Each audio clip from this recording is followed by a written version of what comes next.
You are reading this right now, and somewhere in your brain, a clock is ticking.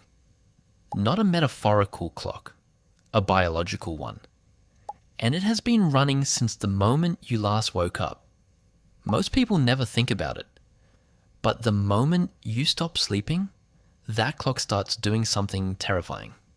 It starts dismantling you, quietly, methodically, one system at a time. Here is the part nobody tells you. Sleep deprivation does not feel like falling apart. It feels like you are fine, right up until you are not. Hour 1 after your last sleep, nothing happens. You feel normal. Hour 6, you are a little tired. Hour 12, you are running on coffee and willpower, and you have done this 100 times. You know this feeling. You think you have it handled. You do not have it handled. By hour 16, your brain has already started making decisions you will regret. Not because you are being reckless. Because the prefrontal cortex, the part of your brain responsible for judgment, risk assessment, and impulse control, has begun throttling back its activity. Quietly. Without announcing itself. You feel confident. You feel sharp. You are wrong on both counts. Researchers at the University of Pennsylvania ran a landmark study and found something that should permanently change how you think about tired decision-making.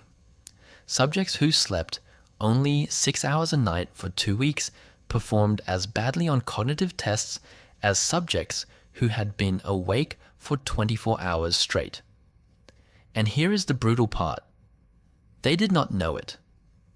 They consistently rated their own performance as fine. The brain that is failing is also the brain doing the self-assessment. The instrument measuring the damage is also the instrument that is damaged. Hour 24, 1 full day without sleep. This is where things get interesting, and not in a good way. Your emotional processing has shifted dramatically. The amygdala, the ancient alarm structure deep in your brain, becomes up to 60% more reactive to negative stimuli. Researcher Matthew Walker, who spent decades at UC Berkeley studying sleep, describes this as emotional amplification. Everything feels slightly more threatening, slightly more personal, slightly more intense. A neutral email from your boss feels like an accusation. A crowded subway feels overwhelming. You are not imagining it. Your threat detection system has genuinely been turned up, while the rational part of your brain that would normally pump the brakes is already running at reduced capacity. You are, in a very real neurological sense, more afraid of the world after 24 hours without sleep than you were before. And your immune system has noticed. Within 1 night of disrupted sleep, researchers can measure reductions in natural killer cell activity, the frontline cells your immune system uses to destroy threats. 1 night. That is how fast your body starts dismantling its own defenses. Hour 48. 2 full days. This is the point where the body starts doing something your ancestors would have recognized as a genuine emergency. Your stress hormones, specifically cortisol, have climbed significantly. Your blood pressure has risen. Your body has essentially decided that if you are not sleeping, you must be in danger, because for millions of years, that was the only reason anything would be awake for 2 straight days. A predator. A disaster. A crisis requiring survival level alertness. So it puts you into a low-grade version of that state. Elevated cortisol, heightened vigilance, reduced hunger signals, because animals being hunted do not stop to eat. You feel wired and exhausted simultaneously, which makes absolutely no sense and also makes perfect evolutionary sense. Your cognitive performance is now severely impaired. You are making errors you cannot catch, because you cannot catch them. Microsleeps have begun. Not the long kind, the terrifying kind. 2 to 30-second blackouts where your brain forces itself offline for a fraction of a moment and you experience absolutely nothing. People have died from microsleeps at the wheel believing they were awake. But here is where the story takes a genuinely unsettling turn. Here is where 72 hours starts doing something that sounds less like exhaustion and more like something else entirely. Hour 72, 3 full days without sleep. The hallucinations begin, not metaphorical ones, not vague blurring at the edges of vision. Real full sensory experiences that your brain generates from nothing and presents to you as reality. Shadows move. Shapes form in peripheral vision. In documented cases, people have heard voices, seen animals, experienced complete breaks from reality, convincing enough to cause genuine panic. The brain, starved of the processing time it desperately needs, starts generating its own input to fill the gap. It builds reality out of noise. This is not a side effect. This is a feature. Your brain was not designed to operate continuously. Sleep research.